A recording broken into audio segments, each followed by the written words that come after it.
Welcome back on Take Action News with David Shuster. This is Daniel Marins, David Shuster's executive producer. Unfortunately, it looks like we're still waiting on David. Things are a little bit difficult on the tech side, but that's okay. We have right now coming up, we have a tremendous segment that we have been planning for a long time. And we've been calling it a debate. We've been calling it a showdown about Wall Street reform, financial regulatory policy, and all of the issues that are tied into it. But I would call it more a meeting of two great minds.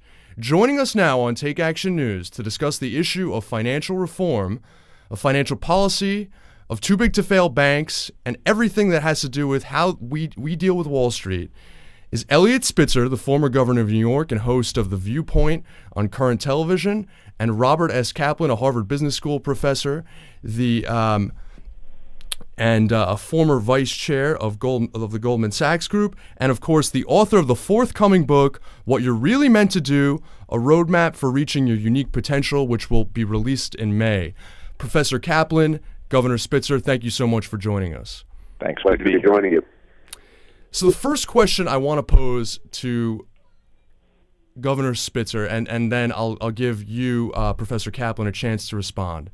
5 years after the crash, after the financial crash that led to the Great Recession, there is more and more evidence that the risks that the banks were taking before the crash have in some ways continued, and in this case with the implicit guarantee of a government bailout should they ever take risks that would allow them to fail.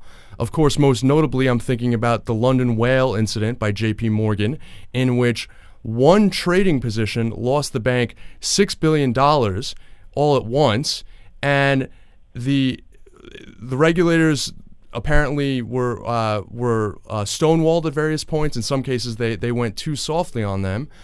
But this was coming out around the same time.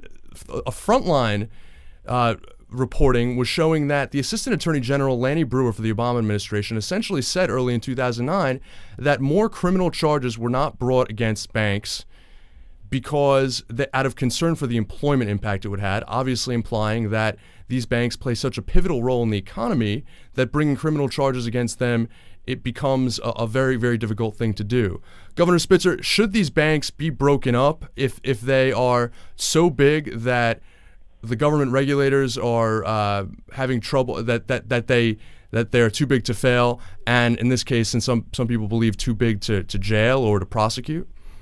Look, the bottom line answer that I will give is yes, they should be, but there is some subtlety to this. And first, let me just say I look forward to chatting with Professor Kaplan. I look forward to reading his book about meeting our potential. I think hopefully there's some tips in there for all of us. So let me know when it goes on sale. I'll be the first one to buy it. All right, thank you. Here is the larger perspective that I bring to this. The banks have only gotten bigger, and they have gotten bigger primarily because they are still benefiting from what is now an explicit government guarantee of their debt. One can debate how much to value that. The figure $83 billion a year was proffered by Bloomberg. Whether it's plus or minus from there, it doesn't matter. What we are seeing is the cross-fertilization, the cross-subsidy that we did not have during the 50 years of relative bank and finance stability in the era of Glass-Steagall. Now, I'm not calling for a return of Glass-Steagall per se, which separated commercial and investment banking. What I'm saying is that when you have a government guarantee for the depository side of institutions, by and large, this doesn't apply parenthetically to Goldman, doesn't have any real deposits, although it got loads of guarantees during the crisis. And that guarantee benefits the institutions and permits them to make riskier investments on the other side without really needing to make the wise capital allocation decisions that the market calls for. Bad things ultimately happen. That sounds like a lot of sort of technical talk, but what you really are doing is saying we are privatizing the game, socializing the risk because of the guarantees, and that leads to poor risk analysis. And let me just add one point. I don't want to filibuster, but I know the professor wants to hop in here. And I have great reverence for Harvard Law School, Harvard Business School. I went to one of the two, not the other. But I think that the intellectual world of Harvard, the law school, and the business school created an intellectual edifice that supported the notion that somehow we had gotten rid of risk. That credit default swaps and all of the other very sophisticated techniques had so minimized risk by spreading it throughout the market that in a bad crisis, the abyss could not happen.